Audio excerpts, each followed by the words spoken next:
അപ്പോൾ കഴിഞ്ഞ ദിവസങ്ങളിൽ നമ്മൾ പഠിച്ചത് ഒന്ന് ഓർമ്മിക്കുകയാണ്.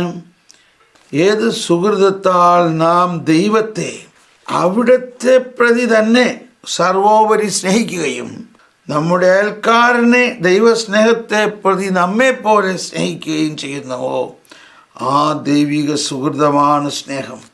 സ്നേഹത്തിൽ നിന്ന് യേശു പുതിയ കൽപ്പന രൂപപ്പെടുത്തി. നമ്മൾ ആ പെസഹ വ്യാഴാഴ്ച പുതിയ കൽപ്പന നമുക്ക് നൽകുന്നു. ഞാൻ പിതാവ് എന്നെ സ്നേഹിച്ചതുപോലെ, 1823 അവസാന ഭാഗമാണ് വായിക്കുന്നത്.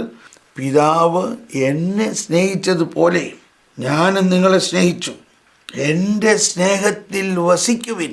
അതൊരു സഹവാസമാണ്. ഇവിടെ സ്നേഹം എന്നതൊരു വ്യക്തിയായിട്ട് കാണണം.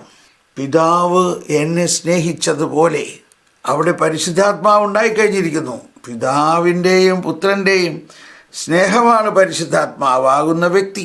ഇതാ ഞാൻ എപ്പോഴും പറയാറുള്ളെങ്കിലും ഓർമ്മിക്കുകയാണ്. കർത്താവും ജീവദാതാവും എന്ന പുസ്തകത്തിലെ 10ാമത്തെ പാരഗ്രാഫ് വീണ്ടും വീണ്ടും ഓർക്കേണ്ട പാരഗ്രാഫാണ്. ദൈവം ഒരു ദാനത്തിൻ്റെ രൂപത്തിൽ നിലകൊള്ളുന്നു എന്ന് പറയാം. ഈ ആത്മദാനത്തിൻ്റെ സ്നേഹമായിരിക്കലിൻ്റെ വ്യക്തിപരമായ പ്രകാശനം പരിശുദ്ധാത്മാവാണ്. വിശുദ്ധ തോമസ് അക്വിനാസ് അവിടുന്ന് വ്യക്തിയാകുന്ന സ്നേഹമാണ്. Praise the Lord. ഇത് വീണ്ടും വീണ്ടും എത്ര പറഞ്ഞാലും മതിയാവില്ല. അവിടുന്ന് വ്യക്തിയാകുന്ന സ്നേഹമാണ്. പേഴ്സൺ ലവ്, വ്യക്തി. അവിടുന്ന് വ്യക്തിയാകുന്ന ദാനമാണ്, പേഴ്സൺ ഗിഫ്റ്റ്. ഇവിടെ ദൈവത്തിലെ വ്യക്തി എന്ന യാഥാർത്ഥ്യത്തിൻ്റെ അക്ഷയനിധിയും, ആ വാക്കിൻ്റെയൊക്കെ അർത്ഥം ഒന്ന് ഗ്രഹിച്ച് ചിന്തിച്ച് നോക്കുക. അക്ഷയനിധിയും ആ സങ്കല്പത്തിൻ്റെ അവാച്യമായ ആഴപ്പെടുത്തലുമുണ്ട്. ഇത് ദൈവിക വെളിപാട് മൂലം മാത്രമാണ് നാം അറിയുന്നത്. അപ്പോൾ ഇവിടെ പറയാൻ ഉദ്ദേശിച്ചത് ഇതാണ്. ഇതിൽ നമ്മൾ പഠിച്ചു, എൻ്റെ സ്നേഹത്തിൽ വസിക്കുവിൻ എന്ന് പറയണതിൻ്റെ റിഡംഡോറിസ്മിസും അല്ല, കർത്താവും ജീവദാതാവും, ഡോമിനം എത് വിവിഫിക്കാന്തം. ഞാൻ പറഞ്ഞത് റിഡംഡോറിസ്മിസും എന്നായിരുന്നു എങ്കിൽ ക്ഷമിക്കണം. കർത്താവും ജീവദാതാവും 10ാമത്തെ ഖണ്ഡിക, കർത്താവും ജീവദാതാവും 10ാമത്തെ ഖണ്ഡികയിൽ അവിടുന്ന് വ്യക്തിയാകുന്ന സ്നേഹമാണ്, സൃഷ്ടിക്കപ്പെടാത്ത സ്നേഹദാനമാണ്. അതിൻ്റെ ആദ്യത്തെ ഭാഗം ഒന്നുകൂടി വായിക്കാം. തൻ്റെ ആന്തരിക ജീവിതത്തിൽ ദൈവം സ്നേഹമാകുന്നു. 1 യോഹന്നാൻ 4:8, 16, 8:8 ഇതെല്ലാം ദൈവം സ്നേഹമാകുന്നു. 3 ദൈവിക വ്യക്തികളും പങ്കുവയ്ക്കുന്ന സത്താപരമായ സ്നേഹം തന്നെ.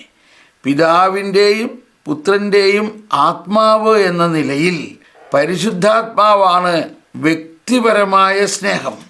അതുകൊണ്ട് സൃഷ്ടിക്കപ്പെടാത്ത സ്നേഹദാനം, ദ അൺക്രിയേറ്റഡ് ലവ് ഗിഫ്റ്റ് എന്ന നിലയിൽ അവിടുന്ന് ദൈവത്തിൻ്റെ നിഗൂഢ രഹസ്യങ്ങൾ പോലും അന്വേഷിച്ച് കണ്ടെത്തുന്നു. ത്രിയേക ദൈവത്തിൻ്റെ ആന്തരിക ജീവിതം പരിശുദ്ധാത്മാവിൽ പൂർണ്ണമായും ദാനമായിത്തീരുന്നു. ഡോമിനം വിവിഫിക്കാൻഡം പാരഗ്രാഫ് 10. ഓക്കെ, എന്തോ ഒരു വലിയ രഹസ്യമാണത് കേട്ടോ. നമുക്ക് തുടരാം. അപ്പോൾ നമ്മൾ ഇന്നലെ കേട്ടതിൻ്റെ ഒരു പിന്തുടർച്ചയായിട്ടാണ് ഞാൻ പറയുന്നത്. പിതാവ് എന്നെ സ്നേഹിച്ച പോലെ ഞാനും നിങ്ങളെ സ്നേഹിച്ചു, എൻ്റെ സ്നേഹത്തിൽ വസിക്കുവിൻ. വീണ്ടും ഇതാണ് എൻ്റെ കൽപ്പന, ഞാൻ നിങ്ങളെ സ്നേഹിച്ചതുപോലെ നിങ്ങളും പരസ്പരം സ്നേഹിക്കണം. ഈ ഒരു നിയമമേ നമുക്കിനി പാലിക്കാനുള്ളൂ. ഈ ഒരു നിയമം മാത്രമേ നമുക്കുള്ളൂ.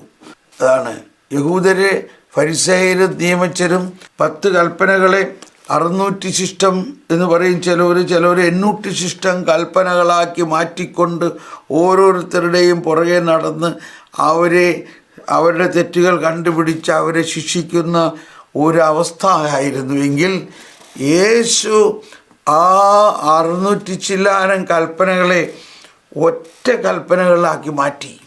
എന്താണത്? സ്നേഹിക്കുക. ഞാൻ നിങ്ങളെ സ്നേഹിച്ച പോലെ നിങ്ങൾ പരസ്പരം സ്നേഹിക്കുക. അപ്പോൾ ഇത് നിസ്സാര കാര്യമല്ല. ഈശോ ഒരു പുതിയ കൽപ്പന ഇൻസ്റ്റിറ്റ്യൂട്ട് ചെയ്യുകയാണ്. ഒരു പുതിയ ഭരണ സംവിധാനം ഉണ്ടാക്കിയിരിക്കുകയാണ്. ഒരു പുതിയ ഭരണഘടന തന്നിരിക്കുകയാണ്. ഈ ഭരണഘടന ഒറ്റ സെൻറ്റൻസേ ഉള്ളൂ. എന്നാൽ ആ ഒറ്റ സെൻറ്റൻസ് യേശു ഉണ്ടാക്കിയ പുതിയ ഭരണഘടനയ്ക്ക്, ആ പുതിയ നിയമത്തിനെ പൂർത്തിയാക്കിയത്, അതിനെ വാലിഡിറ്റി ചെയ്തത്, അതിനൊരു വാലിഡിറ്റി ഉണ്ടാക്കിയത് തൻ്റെ ജീവരക്തമൊഴുക്കിക്കൊണ്ടാണ്. അതുകൊണ്ടാണ് അതിന് വ്യത്യാസം. മോശ ദൈവസ്നേഹമാണെന്ന് തന്നെ പറഞ്ഞിട്ടുണ്ടെങ്കിലും മോശയെ കൊണ്ട് അതിനുവേണ്ടി ജീവരക്തമൊഴുക്കിയിട്ടില്ല. ആടിൻ്റെയും കാളക്കിടാങ്ങളുടെയും രക്തമൊഴുക്കിയാൽ സ്നേഹം പടരുമോ?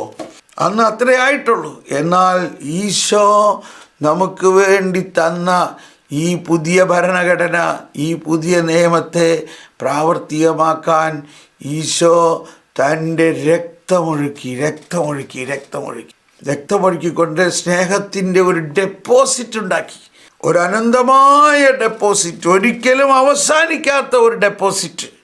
ആ ഡെപ്പോസിറ്റിൽ നിന്നാണ് നമ്മളോട് സ്നേഹിക്കാൻ പറയണത്. ഇതിൽ നിന്ന് നീ വാങ്ങി മറ്റുള്ളവർക്ക് കൊടുക്കൂ എന്നാണ് ഈ പറയണതിൻ്റെ അർത്ഥം. അത് പരിശുദ്ധാത്മാവിലൂടെ നമ്മളിലേക്ക് തന്നിരിക്കുകയാണ്. ആ സ്നേഹത്തിൻ്റെ ഉറവിടം തന്നെ നമ്മളിലേക്ക് നൽകിയിരിക്കുകയാണ്. ഒരു ഡെപ്പോസിറ്റ് ഉണ്ടാക്കിയിട്ടുണ്ട് സ്നേഹത്തിൻ്റെ. അതാണ് അന്നാ പെസഹ തിരുനാളിൽ കർത്താവ് അരുളിയ കൽപ്പന പോലെ. ആ കൽപ്പന അന്നാ പെസഹ തിരുനാളിൽ ഉണ്ടാക്കുന്നതിന് മുമ്പ് കർത്താവ് എന്തുണ്ടാക്കി? കർത്താവ് വിശുദ്ധ കുർബാനയാകുന്ന സ്നേഹത്തിൻ്റെ ഡെപ്പോസിറ്റ് ഉണ്ടാക്കി. അതിനെയാണ് ജോൺ മാർപ്പാപ്പമാർ പറയുന്നത് സാക്രമെൻ്റ് ഓഫ് ലവ്. അപ്പോൾ ആ സ്നേഹത്തിൻ്റെ ഡെപ്പോസിറ്റിൽ നിന്ന് നമ്മിലേക്ക് ഒഴുകണം സ്നേഹം. പരിശുദ്ധാത്മാവ് നമ്മുടെ ആത്മാവിലേക്ക് ഒഴുകി. സ്നേഹമുള്ളവരെ, ഞാൻ ആദ്യ കാലങ്ങളിലും അഥവാ എന്നും പ്രാർത്ഥിക്കുന്നതും ഞാനത് പ്രാർത്ഥിക്കുന്നില്ലെങ്കിൽ എനിക്ക് ആ കഷ്ടം എന്ന് പറയുന്നതും ജീവജലത്തിൻ അരുവിയായി നിറഞ്ഞ് കവിഞ്ഞൊഴുകണമേ, സ്നേഹാഗ്നി ജ്വാലയായി എന്നിൽ കത്തി പടരണമേ. കണ്ടോ, ഇത് വെറും ഒരു സാഹിത്യ ഭാഗമല്ല. ഇത് ദൈവത്തിൻ്റെ മനുഷ്യനുമായിട്ടുള്ള രക്ഷാകര പദ്ധതിയുടെ രഹസ്യമാണത്. ദൈവം നമ്മുടെ ഹൃദയത്തിൽ തൻ്റെ സ്നേഹത്തിൻ്റെ മുഴുവൻ വെള്ളച്ചാട്ടം ഒഴുക്കിക്കൊണ്ട് നമ്മളിലേക്ക് സ്നേഹം ഒഴുക്കിയിരിക്കുന്നു. എന്നാൽ നമ്മളൊരു ദിവസം പോലും പ്രാർത്ഥിക്കുന്നില്ലെങ്കിൽ ഇത് വറ്റി വരണ്ട പോലെ ആയിപ്പോവും. ഉണങ്ങി വരണ്ട ഭൂമി എന്ന പോലെ എൻ്റെ ശരീരം അങ്ങയെ കാണാതെ അലയുന്നു. ആ അവസ്ഥ വരും. അപ്പോൾ ഈ സ്നേഹം എന്ന് പറഞ്ഞാൽ അത് ഓരോ നിമിഷവും നമ്മളിൽ ഇങ്ങനെ പുതിയതായി നൽകിക്കൊണ്ടിരിക്കുകയും നമ്മളിൽ നിന്ന് അത് ലോകത്തിലേക്ക് പടർന്ന് അങ്ങനെ ലോകം മുഴുവൻ രൂപാന്തരീകരിക്കപ്പെടണം. അത് നമ്മുടെ പ്രസംഗത്തിലൂടെയാകാം, പ്രവർത്തനത്തിലൂടെയാകാം, ധ്യാനയോഗ പ്രാർത്ഥനയിലൂടെയാകാം. ഒരു 10,000 വ്യത്യസ്ത മേഖലകളിലൂടെ ഇതിനെ പ്രസരിക്കാനുള്ള സംവിധാനം കർത്താവ് തന്നിരിക്കുന്നു. ചിലവർ ഒന്നും ചെയ്യാതെ കൊച്ചുരേശ്യ പുണ്യവതി മൈക്കെടുത്ത് പ്രസംഗിച്ചൊന്നുമില്ല.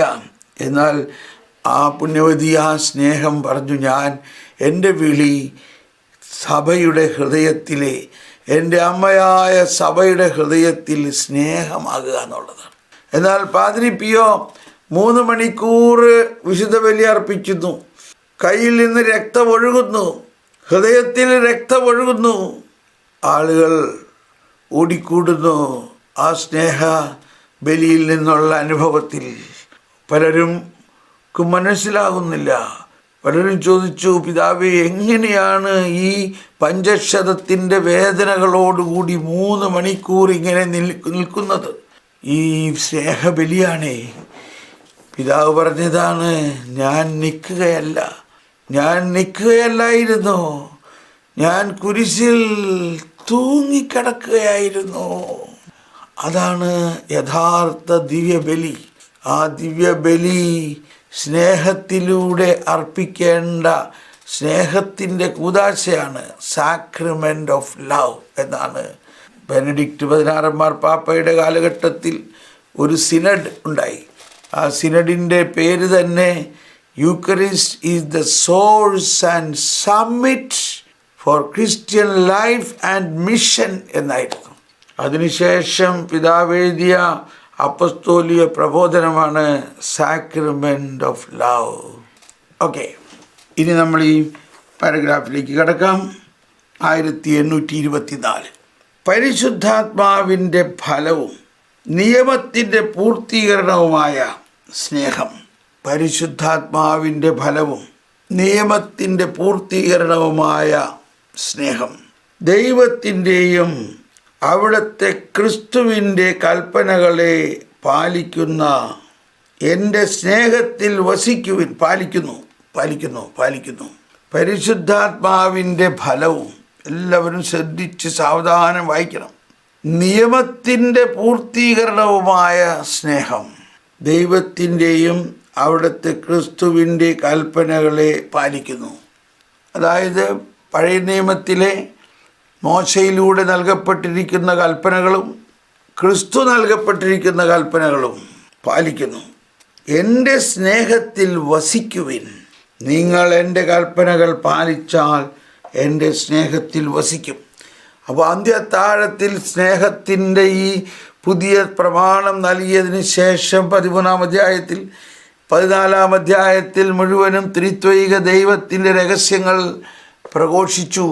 14 അത് നമ്മളിതിനു മുമ്പ് പഠിച്ചിട്ടുള്ളതാണ്. 14 അതിനുശേഷം 15 പറയുന്നത് എൻ്റെ സ്നേഹത്തിൽ നിലനിൽക്കുവിൻ. യോഹന്നാൻ 15:9-10 വചനങ്ങളിൽ പറയുന്നു. യോഹന്നാൻ 15 കണ്ടോ, പിതാവ് എന്നെ സ്നേഹിച്ചതുപോലെ ഞാനും നിങ്ങളെ സ്നേഹിച്ചു, നിങ്ങൾ എൻ്റെ സ്നേഹത്തിൽ നിലനിൽക്കുവിൻ. 15:10 പറയാണ്, ഞാൻ എൻ്റെ പിതാവിൻ്റെ കൽപ്പനകൾ പാലിച്ച് അവിടുത്തെ സ്നേഹത്തിൽ നിൽക്കുന്നത് പോലെ നിങ്ങൾ എൻ്റെ കൽപ്പനകൾ പാലിച്ചാൽ എൻ്റെ സ്നേഹത്തിൽ നിലനിൽക്കും.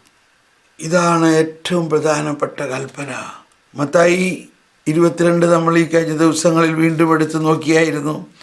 എൻ്റെ സ്നേഹത്തിൽ വസിക്കുവിൻ, നിങ്ങൾ എൻ്റെ കൽപ്പന പാലിച്ചാൽ എൻ്റെ സ്നേഹത്തിൽ വസിക്കും. മത്തായി 22:40. ഈ 2 കൽപ്പനകളിൽ സമസ്ത നിയമവും, അതാണ് മോശയുടെ കൽപ്പന, ഈ 2 കൽപ്പനകളിൽ സമസ്ത നിയമവും പ്രവാചകന്മാരും അധിഷ്ഠിതമായിരിക്കുന്നു. എന്താണത്? പൂർണ്ണ ഹൃദയത്തോടും പൂർണ്ണ മനസ്സോടും പൂർണ്ണ ആത്മാവോടും പൂർണ്ണ ശക്തിയോടും കൂടി ദൈവത്തെ സ്നേഹിക്കുക. എന്നിട്ട് അവിടെ ഈ മത്തായി 22 മാത്രമാണ് അതെടുത്ത് പറഞ്ഞിരിക്കുന്നത്. അതുപോലെ തന്നെയുള്ള കൽപ്പനയാണ് രണ്ടാമത്തേതും. 2:37 മറ്റോ പറഞ്ഞിരിക്കുന്നത് ഇതാണ്. ആ ഒന്നാമത്തേത് പോലെ തന്നെ പ്രാധാന്യമുള്ളതാണ് രണ്ടാമത്തേതും. എന്താണത്? ദൈവത്തെ സ്നേഹിക്കുന്ന പോലെ തന്നെ അയൽക്കാരനെ സ്നേഹിക്കുക. ഈ 2 കൽപ്പനകൾ, അതാണ് ഈ 2 കൽപ്പനകൾ. അതുകൊണ്ടാണ് മത്തായി എന്നത് എടുത്തിരിക്കുന്നത്. മത്തായി 2:22, 37, 38 ഭാഗത്ത് കാണും. 2:39 കണ്ടോ. രണ്ടാമത്തെ കൽപ്പനയും ഇതിന് തുല്യം, നിന്നെപ്പോലെ നിൻ്റെ അയൽക്കാരനെയും സ്നേഹിക്കുക. രണ്ടാമത്തെ കൽപ്പനയും ആദ്യത്തേതിന് തുല്യം തന്നെയെന്ന് ഒന്ന് ചിന്തിക്കാമോ? ദൈവത്തെ പൂർണ്ണ ഹൃദയത്തോടും പൂർണ്ണ മനസ്സോടും പൂർണ്ണ ആത്മാവോടും പൂർണ്ണ ശക്തിയോടും കൂടി നിൻ്റെ ദൈവത്തെ സ്നേഹിക്കുക. ആ ദൈവത്തെ സ്നേഹിക്കുന്ന എന്ന ആ കൽപ്പനയ്ക്ക് പോലെ തന്നെ കണ്ടോ, ഇതിന് തുല്യം. ഒരു ചെറിയ വാക്കാണത്, പക്ഷെ ഇതാണ് നമ്മൾ മനസ്സിലാക്കുന്നുണ്ടോ? അതായത് നമ്മുടെ അയൽക്കാരനെ നമുക്ക് ദൈവമായിട്ട് കാണാൻ പറ്റുന്നുണ്ടോ? അടുത്തു നിൽപ്പോരനുജനെ കാണാൻ അക്ഷിയില്ലാത്തവൻ അദൃശ്യനീശ്വരൻ, അദൃശ്യനായതിലെന്താശ്ചര്യം. അപ്പം അടുത്ത് നിൽക്കുന്ന അനുജൻ, അടുത്ത് നിൽക്കുന്ന മനുഷ്യരെ ദൈവത്തെ പോലെ കാണാനും സ്നേഹിക്കാനുമുള്ളതാണ് ക്രിസ്തീയ വിളി. ഒന്ന് ആലോചിച്ച് നോക്കിയേ. അടുത്ത് നിൽക്കും, ഇതാണ് പ്രഥമവുമായ കൽപ്പന. 22:38. എന്നിട്ട് പറയാണ്, ഇതാണ് പ്രഥമവുമായ കൽപ്പന. അപ്പം ആ ദൈവത്തെ നമ്മളൊക്കെ സ്നേഹിക്കുമ്പോൾ ആ ദൈവസ്നേഹം ഒരു ജ്വാല പോലെ, ഒരു വെള്ളച്ചാട്ടം പോലെ നമ്മളിലേക്ക് വന്നു കഴിയുമ്പോൾ ആ സ്നേഹം കൊണ്ട് പിതാവിനെ, ദൈവത്തെ നമ്മൾ സ്നേഹിച്ച പോലെ തന്നെ ഇതുപോലെ തന്നെ ഇതിന് തുല്യം തന്നെ. ആ ഭാഗം ഒന്ന് അടിവരയിടണം. ഇതിന് തുല്യം തന്നെ. ഇതാണ് ഇന്നത്തെ കാലഘട്ടത്തിൽ നമ്മുടെ സമൂഹത്തിൽ സംഭവിച്ചു കൊണ്ടിരിക്കുന്ന സകല പ്രത്യാഘാതങ്ങളുടെയും കാരണം. ഈ ഒരു ഭാഗം നമ്മൾ മനസ്സിലാക്കുന്നില്ല. ദൈവത്തെ പൂർണ്ണ ഹൃദയത്തോടെ, പൂർണ്ണ മനസ്സോടെ, പൂർണ്ണാത്മാവോടെ സ്നേഹിക്കണം. അതൊരു കാര്യം. അത് ചെയ്യുന്നുണ്ടോ എന്നുള്ളത് വേറൊരു കാര്യം. ചെയ്താൽ മാത്രം പോരാ. അങ്ങനെ ആ സ്നേഹം നമ്മളിലേക്ക് ഒഴുകുമ്പോൾ ഇതിന് തുല്യം തന്നെയാണ് നിന്നെപ്പോലെ നിൻ്റെ അയൽക്കാരനെ സ്നേഹിക്കുക എന്നുള്ളത്. ഇതാണ് ആ പഴയ നിയമത്തിൽ പൂർത്തീകരിക്കാനാണ് ഞാൻ വന്നതെന്ന് പറഞ്ഞത്. യേശു അതിനെ പൂർത്തീകരിച്ചു. അടുത്തു നിൽപ്പോരനുജനെ കാണാൻ അക്ഷിയില്ലാത്തവൻ അരൂപനീശ്വരൻ അദൃശ്യനായതിലെന്താശ്ചര്യം. ഇതൊക്കെ പണ്ട് കാലത്ത് നമ്മൾ പഠിച്ചിട്ടുള്ളതാണ്. ബൈബിളിൽ നിന്ന് എടുത്തിട്ടാണ് പല കവികളും എഴുതിയിട്ടുള്ളത്. അടുത്തു നിൽപ്പോരനുജനെ കാണാൻ അക്ഷിയില്ലാത്തവൻ അരൂപനീശ്വരൻ അദൃശ്യനായതിലെന്താശ്ചര്യം. ഏത് വചനമാണത്? 1 യോഹന്നാൻ 4:19 വചനങ്ങളാണ്. അതായത് നിന്റെ കൺമുമ്പിൽ കാണുന്ന സഹോദരനെ ദൈവമായിട്ട് കാണാനും അവനെ സ്നേഹിക്കാനും സാധിക്കുന്നില്ലെങ്കിൽ അദൃശ്യനായിരിക്കുന്ന അരൂപിയായിരിക്കുന്ന ദൈവത്തെ സ്നേഹിക്കൂ എന്ന് പറയുന്നത് നുണ പറയുകയാണെന്നാണ് പറയുന്നത്.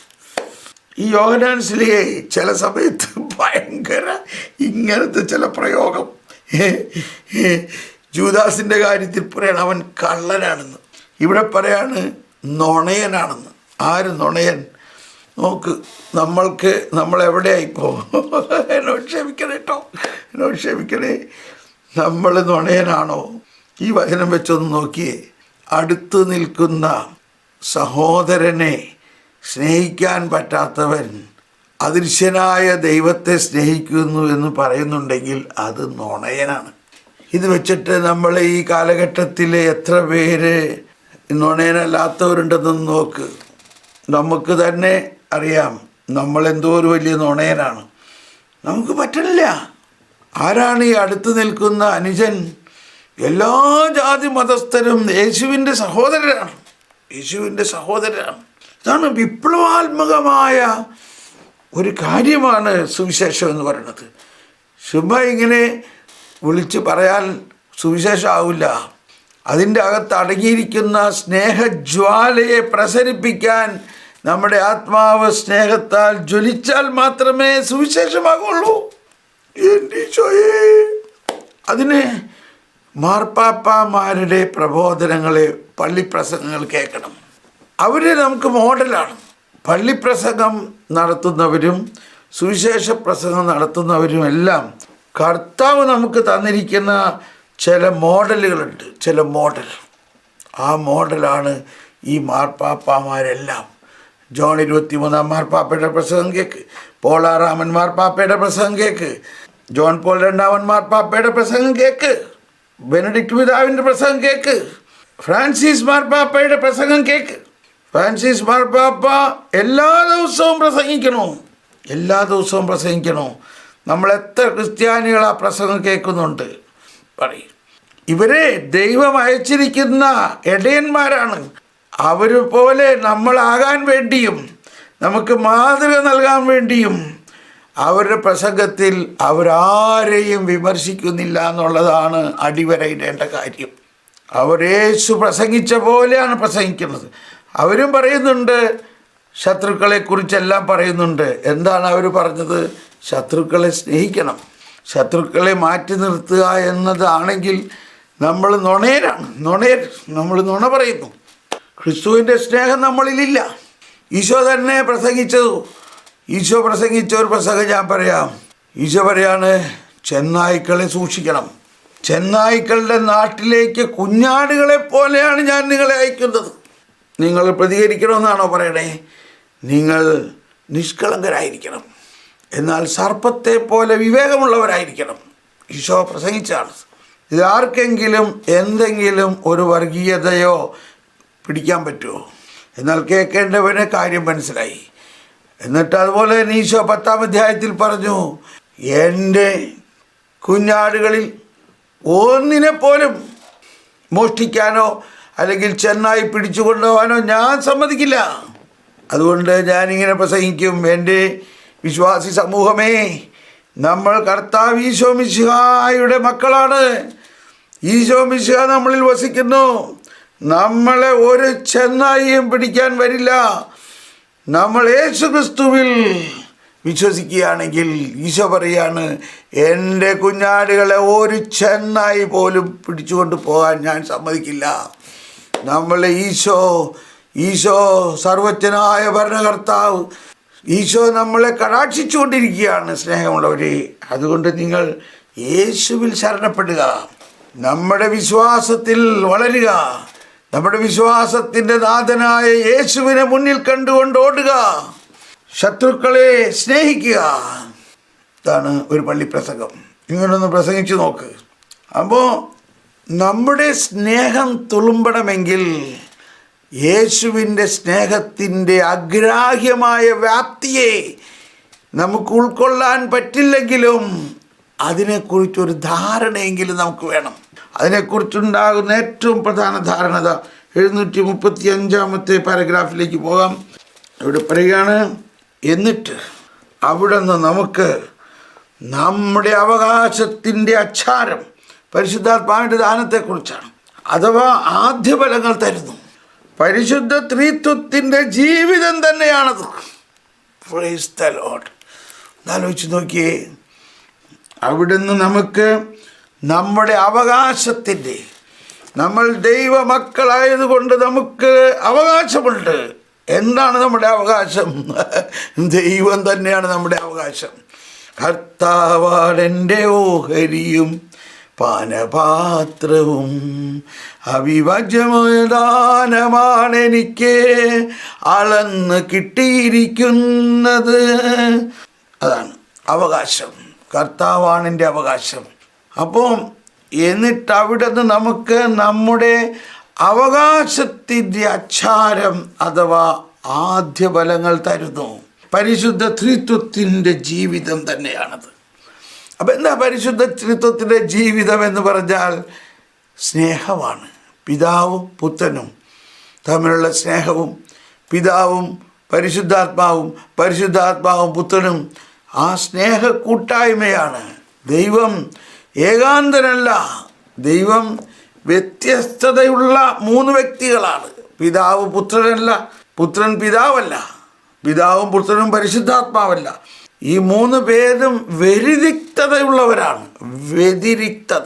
വ്യത്യസ്തതയുള്ളവരാണ്. എന്നാൽ അവർ സ്നേഹത്തിൽ ഒന്നാണ്.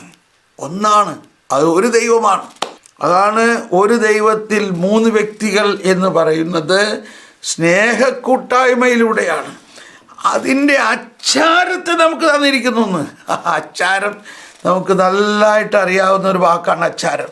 നമ്മുടെ ഒരു സ്ഥലം കച്ചവടമാക്കിയാണ്, നമ്മൾ ആ സ്ഥലത്തിന് 50 ലക്ഷം രൂപ വിലയുണ്ടെന്ന് വിചാരിക്കൂ. നമ്മൾ 50 ലക്ഷം രൂപ എടുത്ത് കൊടുക്കുകയല്ല ചെയ്യണത്.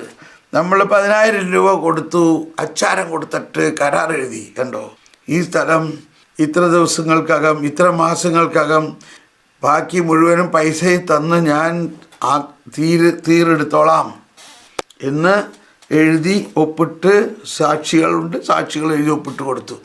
10,000 രൂപ കൊടുത്തിട്ടുള്ളൂ, പക്ഷേ അച്ചാരം കൊടുത്തു. ആ അച്ചാരം സ്വീകരിച്ചാൽ ഇനി ആ സ്ഥലം അയാൾക്ക് വേറെ ആൾക്കും കൊടുക്കാൻ പറ്റില്ല. ഇപ്പം അതിനേക്കാൾ ഒരുപാട് വില കൊടുക്കാൻ തയ്യാറായിട്ട് വന്നാലും അയാൾ പറയും, അയ്യോ ഇല്ല സാറേ, ഞാൻ അതിന് അച്ചാരം മേടിച്ചു വെച്ചു. അച്ചാരം നടപ്പാക്കി. അച്ചാരം. അപ്പോൾ യേശു ക്രിസ്തു തൻ്റെ ജീവൻ ബലിയർപ്പിച്ചുകൊണ്ട് ഈ പ്രപഞ്ചത്തിലുള്ള സകല ജാതി മതസ്ഥരുടെയും ആത്മാവിനെ കച്ചവടമാക്കാനായിട്ട് തൻ്റെ ആത്മാവിനെ അച്ചാരം കൊടുത്തു കഴിഞ്ഞിരിക്കുന്നു. ഹല്ലേലൂയ. ഇത് 30 വർഷം മുമ്പേ തന്നെ എനിക്ക് മനസ്സിലായി. ഇതെൻ്റെ ആദ്യ പ്രഘോഷണങ്ങളിലുള്ളതാണിത്. യേശു ക്രിസ്തു അർപ്പിച്ച ബലിയിലൂടെ എല്ലാ ജാതി മതസ്ഥരെയും അച്ചാരം കൊടുത്ത് അവരെ കച്ചവടമാക്കിയിരിക്കുന്നു. ഇവരെല്ലാവരും എനിക്കുള്ളതാണ്. എൻ്റെ ജീവരക്തത്തിൻ്റെ സ്നേഹം അവർക്ക് ഞാൻ നൽകി അച്ചാരമായിട്ട്. അതുകൊണ്ട് എല്ലാ ജാതി മതസ്ഥരും ഇപ്പം നമുക്കറിയാം, നമുക്ക് പരിചയമുള്ള നമ്മുടെ കൂടെ തന്നെയുണ്ട്, നമ്മുടെ ഗ്രൂപ്പിൽ തന്നെയുണ്ട്. കണ്ണനുണ്ട്, മാനുവലുണ്ട്, ഉഷയുണ്ട്, ഒരുപാട് പേരുണ്ട്. ഇവരെല്ലാം മാമോദീസ സ്വീകരിക്കുന്നതിന് മുമ്പ് തന്നെ ഇവരെല്ലാം മാമോദീസ സ്വീകരിച്ചത് എപ്പോഴാ? എന്തോരം നാൾ യേശു ക്രിസ്തുവിന് വേണ്ടി സുവിശേഷ വേല ചെയ്ത് കഴിഞ്ഞപ്പോഴാണ് ഇവരെല്ലാം മാമോദീസ സ്വീകരിച്ചത്. നമുക്കറിയാം നമ്മുടെ ചുറ്റും രമ നായർ, ഇങ്ങനെ ഇവരെല്ലാം എന്തോരം നാൾ സുവിശേഷ വേല ചെയ്തു. മാമോദീസ സ്വീകരിക്കുന്നതിന് മുമ്പ് തന്നെ ഇവരിൽ എങ്ങനെ പരിശുദ്ധാത്മാവ് വന്നു? പരിശുദ്ധാത്മാവിനെ യേശു ക്രിസ്തു അച്ചാരമായി നൽകിയിരിക്കുകയാണ്. തീരാധാരം നടത്തിയതാണ് മാമോദീസ. എന്നാൽ അതിനു മുമ്പേ തന്നെ യേശു ക്രിസ്തു അച്ചാരമായിട്ട് നൽകിയിരിക്കുന്നു. അങ്ങനെയുള്ള അക്രൈസ്തവരെയാണ് നമ്മൾ ശത്രുവായിട്ട് കണക്കാക്കരുത് എന്ന് മാർപ്പാപ്പ കുരിശിൻ്റെ പുകഴ്ചയുടെ തിരുനാളിൽ പറഞ്ഞു. കുരിശ് നിങ്ങളുടെ ഹൃദയത്തിലുണ്ടെങ്കിൽ ഒരാളെയും ശത്രുവായിട്ട് കണക്കാക്കാൻ പറ്റില്ല.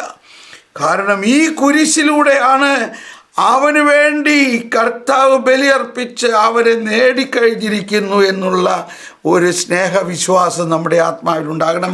വരുവിൻ. എന്നിട്ട് അവിടെ നിന്ന്, അപ്പോൾ ഈ അച്ചാരം ഭയങ്കര പോയിൻ്റാണ്, വലിയ പോയിൻ്റാണ്. നമ്മൾ ആരെ കണ്ടാലും അവൻ ക്രിസ്തീയ വിശ്വാസി അല്ലെങ്കിൽ നമ്മൾ അവനെ മനസ്സിലാക്കണം, കർത്താവ് അച്ചാരം കൊടുത്ത സ്ഥലമാണത്. അവനെ ആരും പിടിച്ചുകൊണ്ട് പോകാൻ കർത്താവ് സമ്മതിക്കില്ല. അവനെ ഒരു ചെന്നായും പിടിച്ചുകൊണ്ട് പോവില്ല.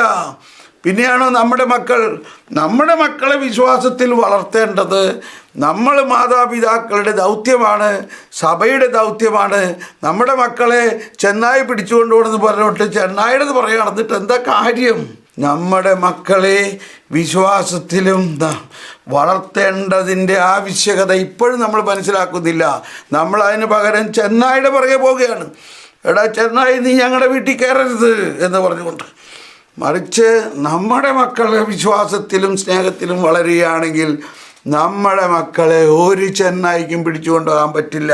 കാരണം നമ്മുടെ മക്കൾ വിശ്വസിക്കും, ഞങ്ങളുടെ ഉള്ളിൽ കർത്താവായ ഈശോ മിശിഹായാകുന്ന യൂദായിലെ സിംഹം നമ്മുടെ ഉള്ളിലുണ്ട് എന്ന് വിശ്വസിക്കുന്ന മക്കളായിരിക്കണം നമ്മുടെ. അതാണ് ഇവിടെ പറയുന്നത്.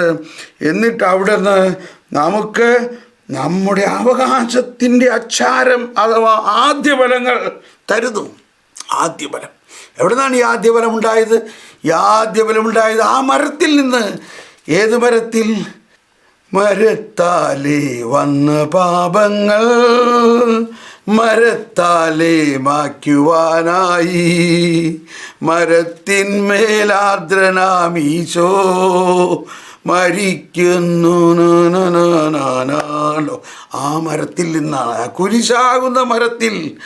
മരത്താലെ വന്ന പാപങ്ങൾ മായ്ക്കാൻ ഇതാ കുരിശിൽ മരിച്ചുകൊണ്ട് ഒരു ഫലം പുറപ്പെടുവിച്ചിരിക്കുന്നു. ആ ഫലമാണ് പരിശുദ്ധാത്മാവ്. കുരിശിൽ കിടക്കുന്ന കർത്താവ് ഈശോ മിശിഹായുടെ പാർശ്വത്തിൽ നിന്നും ഒഴുകിയ രക്തവും ജലവുമാണ് സഭയുടെ കൂദാശകളും സഭയിൽ നമുക്ക് നൽകുന്ന പരിശുദ്ധാത്മാവും എന്ന് നമ്മളെപ്പോഴും പഠിച്ചിട്ടുള്ളതാണ്. കണ്ടു, അത് 10 കൽപ്പനകളിലൂടെ കിട്ടിയതല്ല. അതിനേക്കാൾ വലിയ ശ്രേഷ്ഠമായ സ്നേഹത്തിന് വേണ്ടി കർത്താവ് തൻ്റെ ജീവൻ അർപ്പിച്ച സ്നേഹമാണ് നമുക്ക് തന്നിരിക്കുന്നത്. ഇതാ ഇവിടെ പറയുന്നു, ദൈവം നമ്മെ സ്നേഹിച്ചതുപോലെ. ആ പരിശുദ്ധ ത്രിത്വത്തിൻ്റെ ജീവിതം തന്നെയാണ് അതാകട്ടെ. ദൈവം നമ്മെ സ്നേഹിച്ചതുപോലെ സ്നേഹിക്കുക എന്നതാണ്. എങ്ങനെയാണ് ദൈവം നമ്മളെ സ്നേഹിച്ചത്? ഈ സ്നേഹം 1 കൊരിന്ത്യർ 13 പറയുന്ന സ്നേഹം. 1 കൊരിന്ത്യർ 13 നമുക്കറിയാം ഇല്ലേ? സ്നേഹിക്കുക എന്നതാണ്. ഈ സ്നേഹം ക്രിസ്തുവിലുള്ള പുതിയ ജീവൻ്റെ ഉറവിടമാണ്. ക്രിസ്തുവിലുള്ള പുതിയ ജീവൻ്റെ ഉറവിടം. പരിശുദ്ധാത്മാവിൽ നിന്ന് വരുന്ന ശക്തി നാം സ്വീകരിച്ചിരിക്കുന്നതിനാലാണ് അത് സാധ്യമാകുന്നത്. പരിശുദ്ധാത്മാവിൽ നിന്ന് വരുന്ന ശക്തി നാം സ്വീകരിച്ചിരിക്കുന്നതിലാണ് അത് സാധ്യമാകുന്നത്. എന്നിട്ട് എൻ്റെ റെഫറൻസ് എഴുതിയിരിക്കുന്നത് അപ്പോസ്തല പ്രവർത്തനം 8. പരിശുദ്ധാത്മാവ് നിങ്ങളുടെ മേൽ വന്നു കഴിയുമ്പോൾ നിങ്ങൾ ശക്തി പ്രാപിക്കും. എന്ത് ശക്തിയാ? സ്നേഹം. എന്തിൻ്റെ ശക്തിയാ? ശത്രുക്കളെ സ്നേഹിക്കാനുള്ള ശക്തി. ജെറുസലേമിലും യൂദയാ മുഴുവനിലും സമരിയായിലും ഭൂമിയുടെ അതിർത്തികൾ വരെയും. കാരണം കത്തോലിക്ക സഭയിൽ നിന്നാണോ പറയുന്നത്? ഇല്ല. സമരിയക്കാർ കത്തോലിക്കരാണോ? അല്ല. യൂദാ കത്തോലിക്കരാണോ? അല്ല. അവരെല്ലാവരെയും സ്നേഹിക്കാനുള്ള സ്നേഹം നമ്മുടെ ആത്മാവിലേക്ക് ഒഴുകും. ആ സ്നേഹമില്ലാതെ നമ്മൾ എന്ത് ശുശ്രൂഷ ചെയ്തത് കൊണ്ടും ഒരു ഫലവുമില്ല. അതാണ് കൊരിന്ത്യർ 13:1 പറയണത്, ഞാൻ മനുഷ്യരുടെയും ദൈവദൂതന്മാരുടെയും ഭാഷകളിൽ സംസാരിച്ചാലും സ്നേഹമില്ലെങ്കിൽ ഞാൻ മുഴങ്ങുന്ന ചെങ്ങലയോ ചിലമ്പുന്ന കൈത്താളമോ ആണ്. ഇതാണ് നമ്മൾ ഇന്ന് മീഡിയയിലെല്ലാം കാണുന്നത്. എന്താ മീഡിയയിൽ കാണുന്നത്? ചിലമ്പുന്ന കൈത്താളങ്ങൾ, മുഴങ്ങുന്ന ചേങ്ങലകൾ. കാരണം അത് കേൾക്കുമ്പോൾ തന്നെ ഒരല്പം ഒന്ന് കേൾക്കുമ്പോൾ ഉടനെ ഓഫാക്കാനാണ് തോന്നുന്നത്. കാരണം എന്താ? എല്ലാം മുഴങ്ങുന്ന ചേങ്ങലയും ചിലമ്പുന്ന കൈത്താളവുമാണ്. സ്നേഹമില്ല. എനിക്ക് പ്രവചനപരം ഉണ്ടായിരിക്കാം, സകല രഹസ്യങ്ങളും ഞാൻ ഗ്രഹിക്കുകയും ചെയ്തേക്കാം, സകല വിജ്ഞാനവും മലകളെ മാറ്റാൻ പറ്റിയ വിശ്വാസവും എനിക്കുണ്ടായേക്കാം. സ്നേഹമില്ലെങ്കിൽ കണ്ടോ എന്തായിരിക്കും? ഞാൻ ഒന്നുമല്ല, ഒന്നുമല്ല, ഒന്നുമല്ല, ഒന്നുമല്ല. 1825 നോക്കാം. നമ്മൾ ശത്രുക്കളായിരിക്കെ തന്നെ ക്രിസ്തു നമ്മോടുള്ള സ്നേഹം നിമിത്തം മരിച്ചു. അതാണ് ശത്രുക്കളെ സ്നേഹിക്കാൻ പറ്റുന്നു എന്ന് പറയണത്. ക്രിസ്തു നമ്മളെ സ്നേഹിച്ചത് നമ്മൾ ക്രിസ്തുവിൽ വിശ്വസിച്ചപ്പോഴല്ല. നമ്മൾ വിശ്വസിക്കുന്നതിന് മുമ്പ് നമ്മൾ ശത്രുക്കളായിരിക്കെ തന്നെ, നമ്മൾ ശത്രുക്കളായിരിക്കെ. ഇതേത് വചനമാണ്? റോമർ 5:6. സ്നേഹിതന് വേണ്ടി പോലും ആരും നമ്മൾ ശത്രുക്കളായിരിക്കെ ക്രിസ്തു നമ്മോടുള്ള സ്നേഹം നിമിത്തം മരിച്ചു. ഞാൻ ചെയ്തതുപോലെ നമ്മുടെ ശത്രുക്കളെപ്പോലും സ്നേഹിക്കാനും നമ്മെ തന്നെ ഏറ്റവും അകലെയുള്ളവരുടെയും അയൽക്കാരനാകാനും ക്രിസ്തുവിനെ പോലെ തന്നെ കുട്ടികളെയും ദരിദ്രരെയും സ്നേഹിക്കാനും കർത്താവ് നമ്മോട് ആവശ്യപ്പെടുന്നു. അതിനുശേഷം ഈ 1 കൊരിന്ത്യർ 13 ബാക്കി ഭാഗങ്ങളാണ്.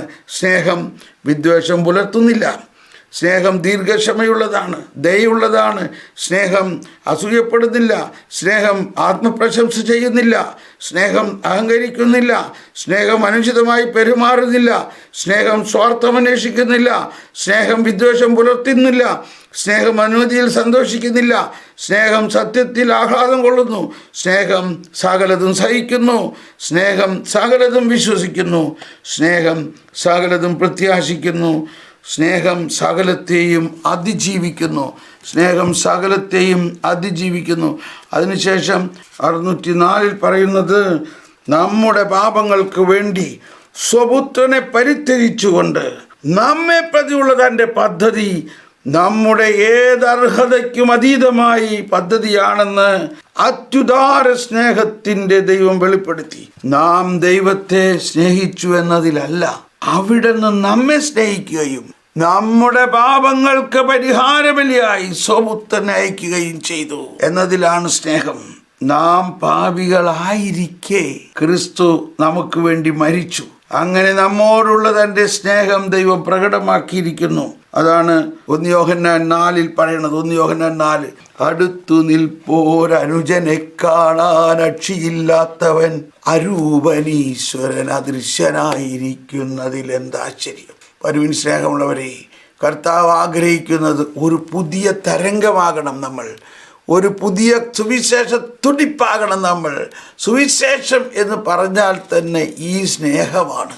ഈ സ്നേഹത്തെ നമ്മളിൽ നിറയാതെ നമ്മൾ എത്ര വായടിച്ചാലും അതെല്ലാം മുഴങ്ങുന്ന ചേങ്ങലകൾ മാത്രമാണ്.